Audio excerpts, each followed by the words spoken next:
श्री स्वामी समर्थ। दिवाळी फराळामधला दुसरा पदार्थ बघणार आहोत, ती म्हणजे एकदम काटेदार आणि खुसखुशीत अशी ही चकलीची रेसिपी।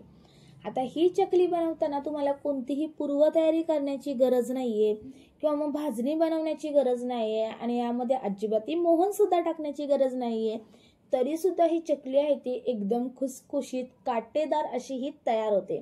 आणि तुम्ही बघितलेलेच असाल किती भारी अशी ही तेलकट न होणारी, तेल न पिणारी, एकदम खुसखुशीत, आतून पोकळ आणि एकदम अशी काटेदार अशी ही चकली तयार झालेली आहे। तुम्ही एकदा बनवलीत ना की महिनाभर अजिबात नरम पडणार नाहीत किंवा मग तेलकट सुद्धा वासणार नाही। चला तर मग आजच्या आपल्या रेसिपीला सुरुवात करूया। त्याआधी मी Aishwarya food gallery and blog मध्ये तुम्हा सर्वांचं मनापासून स्वागत करते। अजूनपर्यंत आपल्या चॅनलला सबस्क्राइब नसेल केलं तर पटकन सबस्क्राइब करा आणि बेल आयकॉन देखील प्रेस करा।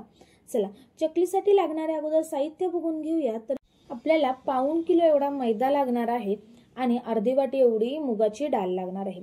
आता हा मैदा आहे तो एका भांड्यामध्ये, ज्या भांड्यामध्ये तुम्ही बनवणार आहात किंवा वाफवणार आहात त्यामध्ये व्यवस्थित असा भरायचा आहे, चांगला दाबून दाबून भरायचा आहे। आणि ह्याला आपल्याला कुकरमध्ये 15-20 मिनिटांसाठी लो फ्लेमवरती वाफवून घ्यायचं आहे। आपल्याला एक गोष्ट लक्षात ठेवायची आहे, कुकरमध्ये वाफवताना आपल्याला याला शिट्टी लावायची नाहीये, तर शिट्टी आपल्याला काढून ठेवायची आहे। किंवा मग तुम्ही हा डब्बा आहे तो स्टीमर मध्ये वाफवलात तरी सुद्धा जमू शकते। चला आता जी आपण अर्धी वाटी एवढी डाळ घेतलेली ती घ्यायची आहे आणि स्वच्छ अशी 3-4 पाण्यातून धुवून घ्यायची आहे। 3-4 पाण्यातून धुतली ही डाळ की आपल्याला जेवढं पाणी पाहिजे तेवढं यामध्ये टाकायचं किंवा मग डाळ शिजेल एवढं आपल्याला यामध्ये पाणी टाकायचं आहे। थोडीशी हळद टाकायची आहे आणि यातील मेन महत्वाचा पदार्थ म्हणजे त्याने ही चकलीची टेस्ट आहे ती अधिक मस्त लागते, ते म्हणजे हिंग। हिंग आपल्याला आवर्जून इथे टाकायचं आहे, अजिबात स्किप करायचा नाहीये। हिंग आणि डाळ टाकून झाले की ही जी कढई आहे ती आपल्याला गॅसवरती ठेवायची आहे आणि पूर्ण डाळीचा गाळ होत नाही तोपर्यंत आपल्याला ही डाळ आहे ती शिजवून घ्यायची आहे। चला थोड्या वेळामध्ये जो आपण मैदा शिजत लावलेला, वाफवत लावलेला तो सुद्धा सेट झालेला आहे, वाफवून तयार झालेला आहे। आणि जी आपण डाळ शिजत लावली ती सुद्धा एकदम गाळ होईपर्यंत शिजवून घेतलेली आहे। तुम्ही बघू शकता डाळ अजिबात कुठेही कच्ची राहिलेली नाहीये, व्यवस्थित अशी संपूर्ण डाळ शिजलेली आहे। आता जो आपण डब्बा लावलेला मैद्याचा त्याला थोडासा थंड होण्यासाठी ठेवूया, तोपर्यंत ही गरम डाळ आहे ती आपण स्मॅश करून घ्यायची आहे। त्या व्हिडिओमध्ये दाखवल्याप्रमाणे तुम्ही देखील अशाच पद्धतीने ही डाळ आहे ती स्मॅश करून घ्यायची आहे। किंवा म्हणजे पूर्णाची चाळण असते त्यावरती केलीत ना तरी सुद्धा जमू शकते किंवा स्मॅशरच्या साहाय्याने केलीत तरी सुद्धा जमू शकते, पण आपल्याला ही डाळ आहे ती स्मॅश करून घ्यायची आहे आणि त्यामध्ये अजिबात एखादी डाळ वगैरे राहिली नाही पाहिजे याची आपल्याला काळजी घ्यायची आहे। चला आता अशाच पद्धतीने ही संपूर्ण डाळ आहे त्याचं मी इथे स्मॅश करून घेणार आहे आणि त्याचं मस्त असं स्मॅश असं पाणी किंवा मग लिक्विड तयार करून घेतलेलं आहे। तुम्ही बघू शकता इथं स्मॅश केलेली डाळ आहे त्याची कन्सिस्टन्सी इथपर्यंत पाहिजे आहे आपल्याला, अधिक सुद्धा घट्ट नको किंवा मग अधिक सुद्धा पातळ नको आहे। चला आता ही डाळ आहे ती साईडला ठेवूया आणि जो आपण मैदा वाफवून घेतलेला ना त्याला अशा पद्धतीने स्पोकच्या साहाय्याने अगोदर फोडून घ्यायचा आहे। कारण आपण जेव्हा हा मैदा वाफवतो तेव्हा त्याचा असा कडक दगड जसा बनतो त्या पद्धतीने हा मैदा आहे तो दगड बनतो। त्याच कारणाने आपल्याला व्यवस्थित असं त्याला फोडून घ्यायचा आहे आणि ह्याला आपल्याला पुन्हा एकदा चाळून घ्यायचं आहे। तर चाळल्याच्या नंतर आपल्याला जे पीठ मिळणार आहे त्यानेच आपण इथे चकल्या बनवणार आहोत। ही एक स्टेप करायलाच पाहिजे, तुम्ही डायरेक्ट मैदा घेतला तर अजिबात चकल्या आहेत त्या खुसखुशीत बनत नाही, एकदम मस्त अशा बनत नाहीत। चला तर मग अशा पद्धतीनेच मी ही पूर्णपणे मैदा होता तो फोडून घेतलेला आहे आणि चाळून सुद्धा घेतलेला आहे। आणि मैदा आपल्याला फोडून घेतला आणि चाळून घेतला ना की आपल्याला एक गोष्ट लक्षात ठेवायची, यामध्ये अजिबात गाठ राहिली नाही पाहिजे किंवा माझ्या गुठल्या आहेत ना त्या अजिबात आपल्याला नको आहेत। चला आता यामध्ये मसाले टाकून घेऊया। तर त्यासाठी मी इथे घेतलेले आहे लाल मिरची पावडर 2.5 चमचे, थोडासा ओवा घेतलेला आहे आणि 1-1.5 चमचा एवढं पांढरे जे तीळ असतात ते घेतलेलं आहे। चवीप्रमाणे मीठ घेतलेलं आहे। जे तिखटाचं जे प्रमाण आहे म्हणजे लाल तिखटचं ते तुम्ही कमी जास्त करू शकताय किंवा मग यामध्ये ना तुम्ही मिरची सुद्धा ठेचून टाकू शकताय, ती सुद्धा चकली आहे ती एकदम भारी लागते। तर हे सर्व साहित्य आहे ते आपल्याला चांगलं असं एकजीव करून घ्यायचं आहे आणि जे आपण डाळ स्मॅश केलेली, जे आपण लिक्विड तयार केलेलं ते आपल्याला यामध्ये थोडं थोडं टाकून ह्याचा घट्टसर असा गोळा तयार करून घ्यायचा आहे।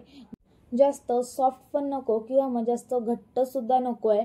या पद्धतीनेच आपल्या ह्याचा पिठाचा गोळा आहे तो तयार करून घ्यायचा आहे.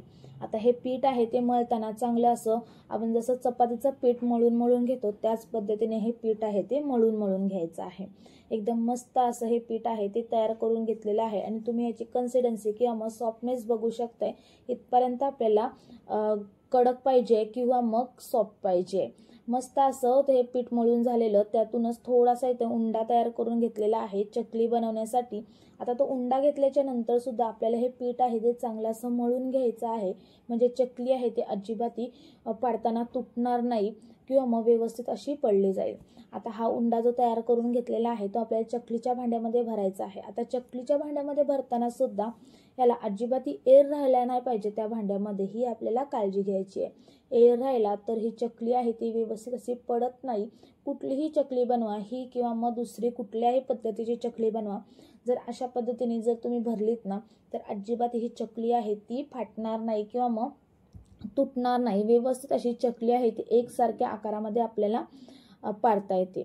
तर मग या भांड्यामध्ये मी मिश्रण भरून मस्त अशा त्या चकल्या पाडून घेतलेल्या आहेत. तुम्ही व्हिडिओमध्ये बघितले असाल अजिबात ही चकली पाडताना तुटत नाही किंवा मग तुम्ही कितीही भांडं वरून उचलून जरी हे चकली पाडत असाल ना तरी सुद्धा याची लिंक तुटत नाही. व्यवस्थित असं हे चकलीचं मिश्रण आहे ते तयार झालेलं आहे.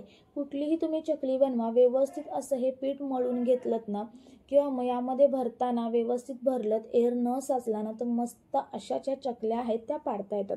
ह्या छोट्या छोट्या जर आपण टिप्स फॉलो केल्या तर कोणत्याही प्रकारची चकली असो किंवा मग कोणताही पदार्थ असो व्यवस्थित असा आपल्याला हा करताच येतो. मस्त अशा इथं थोड्याफार मी ते चकल्या बनवून घेतलेल्या आहेत. आता आपण लगेच याला तळून घेऊया. तर त्यासाठी तेल सुद्धा व्यवस्थित तापणं गरजेचं आहे. त्यासाठीच मी अगोदरच कढईमध्ये तेल ठेवून तापत ठेवलेलं आणि त्यामध्ये थोडंसं पीठ टाकून बघितलं. ते समजा लगेच वरती आलं तर समजून जायचं की हे तेल आहे ते व्यवस्थित असं आपलं हे गरम झालेलं आहे. त्यानंतरच आपल्याला यामध्ये चकल्या सोडायच्या आहेत. आता चकल्या सोडताना सुद्धा आपल्याला खूप साऱ्या तेलामध्ये सोडायच्या नाहीयेत. जेवढ्या व्यवस्थित तेलामध्ये बसतील तेवढ्याच आपल्याला ह्या चकल्या आहेत ते यामध्ये सोडायच्या आहेत आणि याला पलटण्याची सुद्धा घाई करायची नाहीये. तेलामध्ये चकली टाकल्याच्या नंतर ज्या तेलावरती बबल्स येतात बुडबुड्या येतात त्या व्यवस्थित शांत होऊन द्यायच्या आहेत. त्यानंतरच आपल्याला ही चकली आहे ती पलटून घ्यायची आहे. गॅसची फ्लेम आहे ती मी चकली टाकताना लो फ्लेम केलेली, एकदा पलटल्याच्या नंतर मीडियम फ्लेम केलेली आहे आणि पुन्हा थोडासा कलर येण्यासाठी हाय फ्लेमवरती याला तळून घेतलेला आहे. लो टू मीडियम फ्लेमवरती आपल्याला व्यवस्थित याला तळून द्यायचे आहे आणि कलर येण्यासाठी आपल्याला हाय फ्लेम करायचं आहे. अशा पद्धतीने जर तुम्ही ही चकली तळली तर एकदम मस्त अशी ही चकली आहे ती काटेदार तर बनतेच, अजिबात ती तेल सुद्धा खात नाही आणि एकदम खुसखुशीत आणि आतून पोकळ सुद्धा बनते. तर मग बघू शकताय थोड्या वेळामध्येच ही चकली आहे ती तळून तयार झालेली आहे आणि तुम्ही बघितल्यावरच तुम्हाला समजत असेल की ही चकली आहे ती कसली भारी झालेली आहे. पहिल्यांदा जेव्हा आपण चकली ही पलटतो ना तेव्हाच आपल्याला समजून येतं की ही चकली आहे ती मस्त अशी खुसखुशीत आणि सेट झालेली आहे. तेव्हाच आपल्याला ही चकली आहे ती अल्टीपल्टी करून गोल्डन रंग येईपर्यंत किंवा मग तांबूस रंग येईपर्यंत तळून घ्यायचे आहेत. तर अशा पद्धतीनेच मी इथे संपूर्ण चकल्या आहेत ना त्या तळून घेतलेल्या आहेत आणि तुम्ही बघू शकता कसल्या ह्या भारी एकदम काटेदार चकल्या झालेल्या आहेत आणि तुम्हाला बघताच समजत असेल की ही चकली आहे ती एकदम खुसखुशीत ही झालीच असणार आहे. तर मग चला तुम्हाला मी दाखवते देखील की ही चकली आहे ती एकदम मस्त झालेली आहे की नाही ती. तर मग बघू शकता ही चकली आहे ती अजिबात तेलकट झालेली नाही आहे आणि त्या चकलीला काटे बघू शकता एकदम जशी आपण मार्केटमधून आणतो ना भाजणीच्या वगैरे चकल्या त्याच पद्धतीने ही चकली आहे ती तयार झालेली आहे आणि चवीला म्हणाल तर कुठेही कॉम्प्रोमाइज नाही, एकदम भारी लागते जशी मार्केटमध्ये मिळते त्याच पद्धतीने आणि एकदम खुसखुशीत सुद्धा झालेली आहे आणि अजिबात तेल न खाणारी तेल न पिणारी एकदम तेलकट न होणारी आणि एकदा बनवलीत ना की महिनाभर सुद्धा तशीच खुसखुशीत राहणारी आणि तेलाचा वास न मारणारी मस्त अशी ही चकलीची रेसिपी तुमच्यासोबत शेअर केलेली आहे.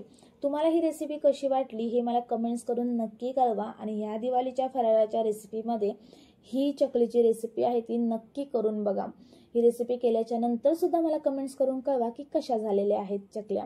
चला तर मग तुम्हाला ही व्हिडिओ आवडली असेल तर एक लाईक नक्की करा आणि अशाच नवनवीन रेसिपी आपल्या चॅनलवरती अपलोड केलेल्या आहेत.